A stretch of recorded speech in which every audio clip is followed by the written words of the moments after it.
It's time for project number 2 to go into the shed. We got the snowblower done. Now, I promised this months ago, we are going to breathe life into this old Rokon and hopefully make some memories / adventures with it. But first, we got to get it in the shed. Who's we? You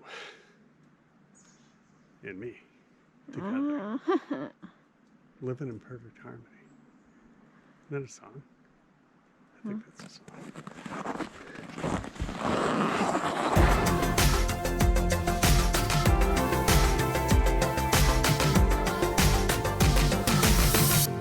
Come join us out here. You can't yell at me because there's going to be video evidence of it. Alright, no promises. You want to get the door?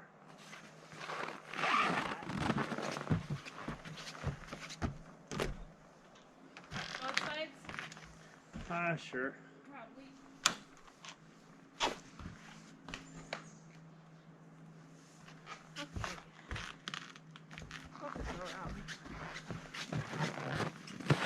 What do you want from me? I want you to steer it and make it work.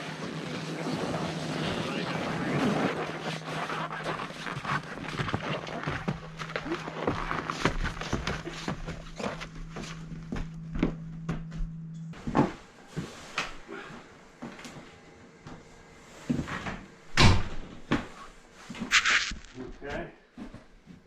We're going to let her thaw out here for a bit. Hello, once again, this is Adam from Alaska Cut the Cord, and I know I lied to you. I promised you that the next video would be tearing down the snow machine and turning it into a snow dog. Fact of the matter is, that snow machine was in way too good a condition, so I sold it to a friend for exactly what I paid for it, and he's going to get it going because he didn't have a snow machine. That's fine. I can find snow machines all over for... I don't need them to run to build a snow dog, so that's what I'm looking for. Meanwhile, that gives us an awesome opportunity to take on this project that I've been wanting to do since probably April or May of last year. Well, what is this project, you ask? This is a 1970 MK3 Trailbreaker by Rocon. Don't know anything about it.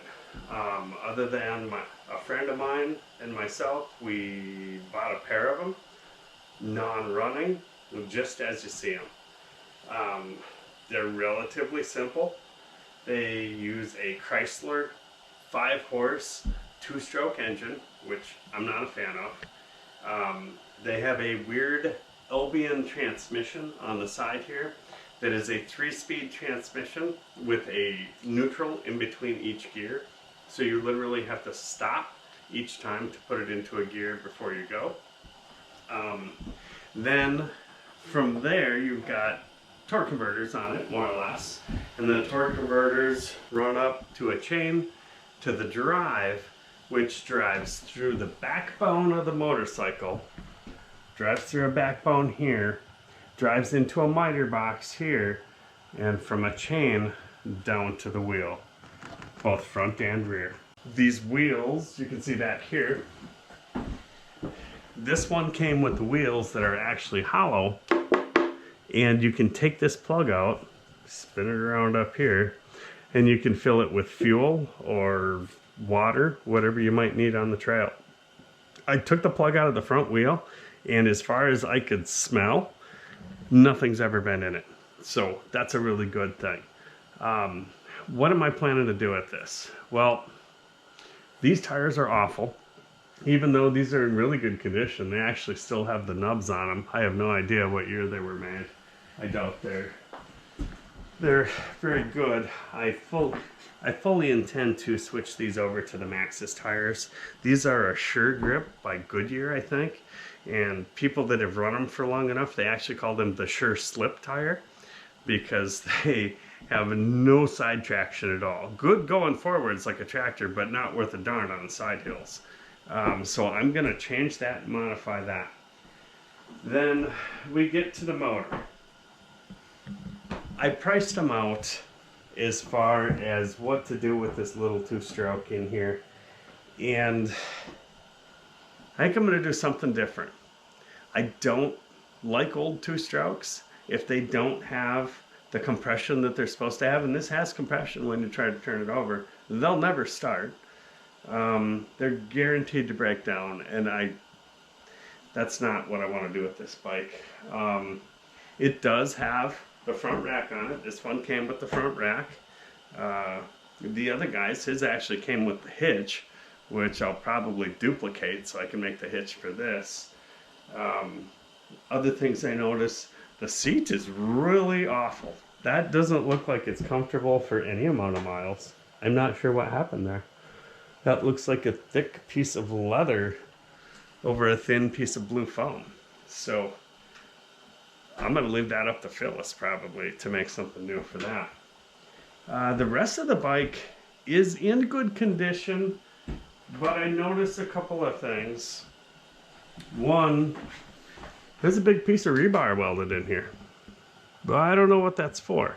Typically when you see something like that, you're also going to see where it broke, and this was their reinforcement. However, I don't see any damage whatsoever on the front fork. So I don't know if they thought it might break, so they were going to do some preemptive strengthening of it. Not sure. This one does not have the front fender on it. What it does have instead is this little naga hide shield that snaps in place. Maybe that's as good, I doubt it. And whatever is going on here, I have no idea, but that's not factory. I don't know what happened there, what this is. So I'm going to have to take a closer look at Patrick's bike and try to bring that back to original, because I don't know what's going on there. The fuel tank is actually in really good condition. I did, however, notice that there is a dent right here and the corresponding dent on the other side. I don't know how this is possible, but there are no turn stops on this bike. So it actually comes back. If you hit a bump hard enough, it'll hit the fuel tank. That's going to have to be modified. This motorcycle was made to be either kick-started. It's got the kickstart here on the side that goes to the transmission, or you could put a recoil on it and recoil start it. The option that we're going to end up choosing is going to have a kickstart, and it's going to have electric start. I have to have a dual system. If one fails, you have none. So I'm going to go for a dual system. This bike does also have it was really common back in the day to have 50 cal ammo cans mounted on the back, and I do have both of those. So those will be going back on it. And I think I'm going to try to build some sort of little trailer for it. The goal of this motorcycle is to use mainly as a utility vehicle around the homestead here, and to take it hunting. So that's going to be our goal. So what we're going to do tonight, we're going to see how much we can get torn down in a night, because it's 31 below outside. It has been for the last 2 days, and I finally have the shed warm. So I'm going to see how much we can get done. I'm not going to try to turn this into a trailer queen. This isn't going to be all shiny glossy paint. That's not what I want. Honestly, I'm not upset with the way it is right now. It doesn't look bad. It's not corroded. It works. It's not cracked. But part of the teardown on here is to really inspect the frame, find any cracks now, find any failure points now, and remedy that so it doesn't affect me when I'm 200 miles out in the bush. So without further ado, we're going to get to tearing this down.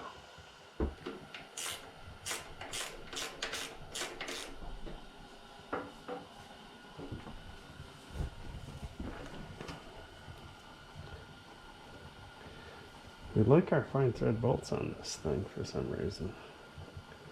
So far, so lucky.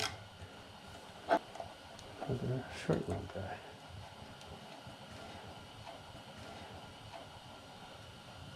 Boy, I'm glad that actually came out.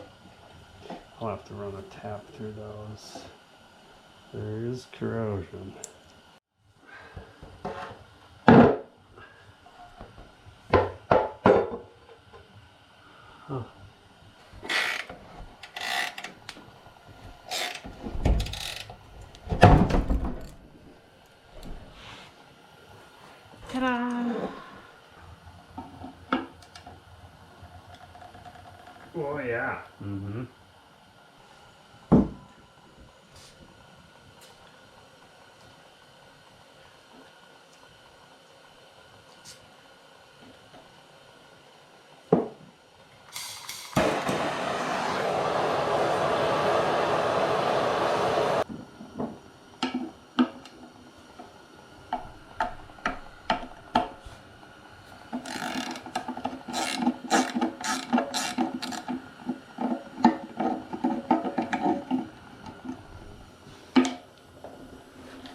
You want to touch that one? Not so much.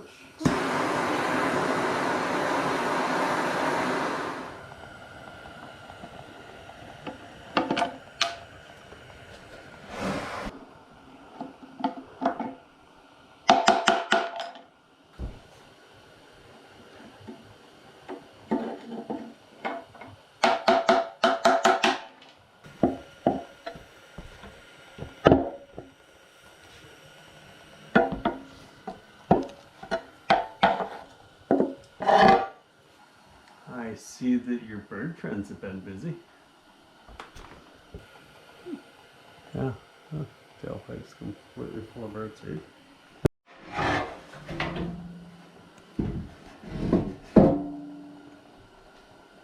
That part's in good condition.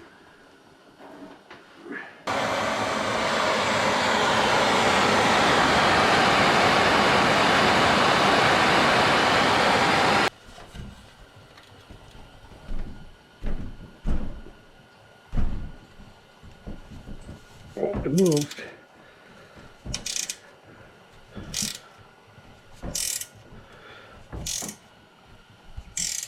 Yes, it's fine thread. Everything on this so far has been fine thread. It's just so weird. You don't see that used on anything. Ouch. That dull thud you heard? Mm-hmm. Yeah, that's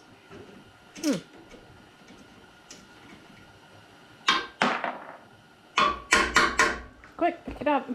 Nope. Oh, heat the other one up to liquid.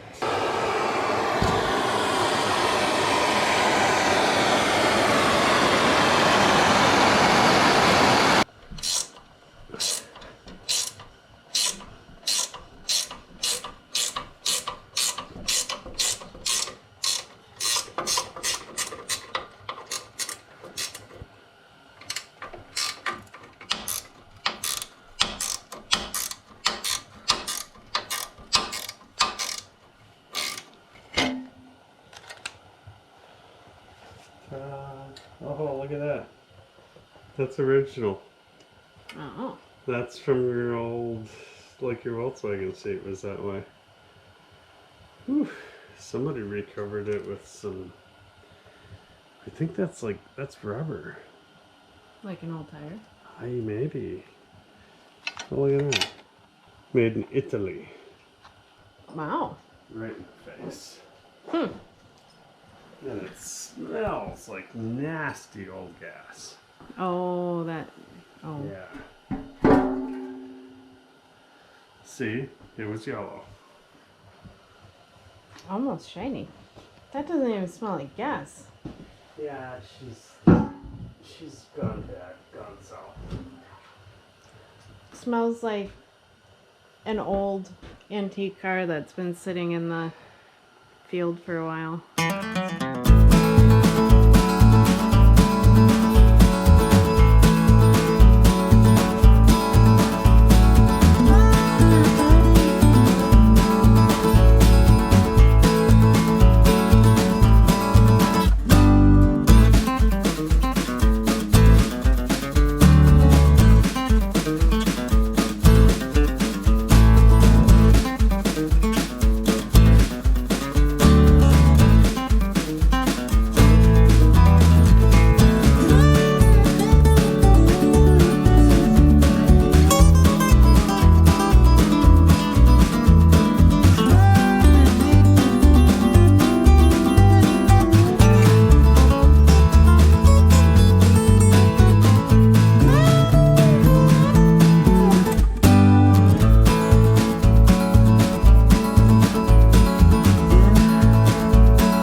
everything is clean and you're not fighting grease and you can't weld on it. So, and you can really see the frame weld to see if there's any cracks or any issues like that. So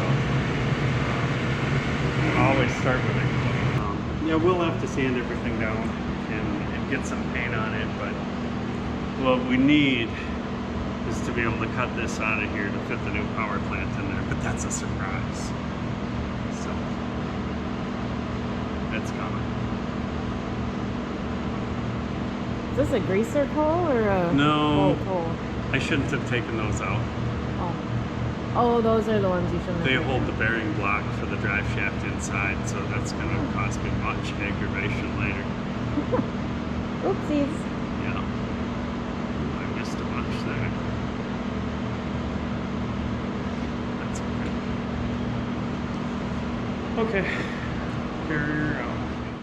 Okay, well here's a quick review of the driveline that we removed from the Rokon and what I found. Apparently something catastrophic happened in this Rokon's life, and I'll go through that with you here now because this is a complete driveline laid out. So this is your front miter box with the U-joint on it for steering. This is your drive shaft. This is your clutch thing that they keep talking about, and this would be your override spring. This is your rear miter box with the gears and the shafts associated with that. So what I found, I went through the front miter box, I replaced all the seals, I put new oil in it. The one seal was really bad and it was leaking. So I did all the seals, changed the oil, front miter box is good, U-joint's good. But as I moved down, I notice this is your, I'll call it a carrier bearing. This bearing sits on the main drive shaft and then it sits inside an aluminum block in the backbone of the machine. Well, I took it out and I noticed, if you can see right here, there's a roll pin and it's busted off on both sides. And I'm like, huh, that's weird. How would that possibly happen? So what had happened is this carrier bearing was actually shoved rearward almost an inch. So something terrible must have happened downwind for that to happen. And the reason I noticed it is there's a spring pin in here, one of these, and both ends of it was sheared off, and I couldn't figure what sort of force would have actually sheared that off. So as I keep moving down the line, and this bearing, sorry, a side note, is awful. So I ordered a new bearing for that. It actually takes the same bearing as the axle bearing, so I ordered 5 of them. So then I move on down the line, and this is your override clutch. This goes together like that with this shaft being in here, and then this spring on here like so. However, what I found is that this is the spring. And on the inside, the spring is almost 3/4 of an inch of it is wound up inside. So what happens is these two are supposed to ride flush together. They were forced back like that. But you can't force this back, so it forced this forward. And that's what sheared off the pin. And I noticed this didn't seem to work quite right when I was taking it apart. So that's the first failure. I ordered a new one, I've got it right here. And then I got to the rear miter box to do the seals in that, and when I removed the plug right here to look at the fluid, it was pure green and full of sparklies. And while glitter is good for the dance floor, it's not worth the shit in your oil. So I decided to take this apart. I took it apart, and lo and behold, what do I find? These are your miter gears, and notice that a tooth is missing from each one. Now, when I finally got everything apart, I didn't find any pieces of teeth. That means that the teeth got all ground up to make the sparklies that was in the oil. So I have both of these ordered as well, and I've already done the seals on all 3 caps here, so when those gears come in this next week, I'll be able to reassemble everything and my driveline will be rebuilt. So that's where we're at right now, waiting on a couple of parts. The wheels are all cleaned up. I acid washed those, so they look, well, they've got frost on them now, but I'll do the bearings in those, and those will be done. And yeah, we'll be ready pretty soon here to start the big part, which is the new engine that's going in this machine. And over here, you can see too, I have sandblasted a bunch of the parts, so those will be ready for paint.